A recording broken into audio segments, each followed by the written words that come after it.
Hey guys, Ocean Spirit Talk here again. So this is Kita. One of the questions that I'm just being kind of like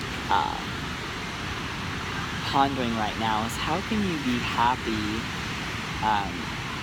in a situation where you're not happy. So say just look at your life right now and ask yourself, am I unhappy? Is there a space in me that's not happy right now? And I don't want to go into any details because I'm not really interested in bringing it back up or marring or debasing my husband, but it is something that I've just gone through in the last year, and it's something real. And if I can go through my experience and help someone else, then being vulnerable and talking about this is worth it to me. So this last year I found out that my husband cheated on me. That's one of the reasons why I got off YouTube, and I really, it's been about a year. I haven't been able to post anything or be like, literally I haven't been able to be like happy and joyful because I've just been kind of dealing with this like state of just profound sadness. It's almost like someone's died. It's the best way that I can explain it. If you've ever been cheated on, you understand that. And for me too, it's kind of like one of those things. It was like the ultimate deal breaker. There was no other breaker besides that. It's like I was like, as a child, I grew up like there's no way my husband would ever cheat on me. Like it's like something that I just said that will never ever ever happen, right? And then it did, and it's weird, like you wake up that morning loving your husband and thinking everything is like amazing, and then literally like for me it was like 8 hours later, I found out all this information, and information kind of even trickled in a little bit even after that, where it just even got even like, blah, it was like really horrible. But anyway, so I'm reading this right here, and he says, think about something in your life that you are unhappy about. So obviously that was like a big one for me, right? So I was like, okay, that was the situation. But ask yourself, is there anything in your life that you've gone through recently that makes you feel unhappy? And then he says, if I could wave a magic wand, right, and make you instantly happy in your situation, whatever your situation is, without anything changing. So the situation remaining the exact same. So me finding out the way I did and everything, and just imagining that I could be happy given the information that I was given. And then he says, if I could wave this magic wand, you could be instantly happy in this situation without anything else changing, would you want me to wave it? In other words, would you be okay with you being happy in the situation? Okay, so it's like, my gosh, my visceral reaction was, of course I would not be happy. I mean, you know what I mean? Like, no. Then he says, if your answer was no, which mine was big no, it says, ask yourself either or both of the following questions. What am I afraid would happen if I wasn't unhappy? What do I think it would mean about me if I wasn't unhappy about that? So I'm just sitting here on the beach, I'm kind of contemplating this and thinking about this.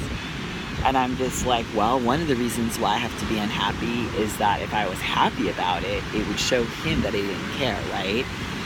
If I was happy about it, it would be like dismissing all my childhood, all my entire philosophy about love and a soulmate would be wrong, right? So I'm looking at all these things, and it's like all of these things, these contracts like that I've made in my mind about how I would be given that information. I have to now operate on that information, right? Because that's who I am. So it's kind of like, it's interesting, it's a big question. And the only reason why I'm sharing this is I don't want to be this Pollyanna, oh, be happy. I want you guys to know, listen, I've dealt with some, in life. So anyway, it's kind of like for me, just being honest with you guys, it would just show me that I was accepting of that behavior, and maybe that would mean he would do that behavior again more and more. You know what I mean? Like that's really. Then he says, whatever you come up with, pick out the positive intention behind it, the very good reason you have for getting and staying unhappy. So I just kind of came up with this. So kind of just think, why are you staying unhappy? Why are you staying depressed? Why are you staying angry? Why are you staying mad? why? I mean, obviously, I could come up with a billion ones of those. But just kind of get under those and get under those and get under those. And anyway, finally he says, imagine yourself feeling comfortable and peaceful in yourself and handling the situation elegantly and well. Come up with at least 3 ways that you could fulfill the positive intention without the unhappy emotion. So that's a good one. So for example, instead of going into depression and getting upset and like turning to drugs or alcohol or suicide or whatever it is that a lot of people might do, believe me, all of those things cross my mind. Think about, like, what could I do? All right, first of all, I could have an authentic conversation with him, which I have, and let him know I want this marriage, I want this to work, but letting him know that that behavior is not okay, and doing that, again, is just devastating and breaking. And why is that breaking? Well, my whole life, I grew up with divorced parents, I grew up not trusting men, etc., etc. You know what I mean? So just like kind of getting under that, getting to the truth, getting to the core, having him share, having him get to his truth and get to his core so that there can be peace, that there's no manipulation, around that situation. So that's pretty powerful. It's interesting because even kind of having that discussion gives you a little space. Do you know what I mean? You have like some space you can work with and heal.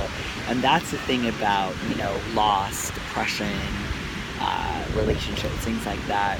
What's a bummer is that I think what we have to do is we have to get underneath that emotion. I know that for Joshua and I, he did not grow up at all knowing how to communicate. He did not grow up, and he's a philosopher. I mean, he's getting his PhD in philosophy, so I mean, it's like he's thought about life and all that, but being in an interpersonal, connected relationship, he's like never had that at all. So it's like I've had to teach him how to communicate, and he's taught me how to communicate. He's taught me to be present and loving. But I am living proof that if you think of your biggest nightmare, your biggest thing that would completely and totally and utterly dismantle you, it doesn't have to. You don't have to be totally dismantled.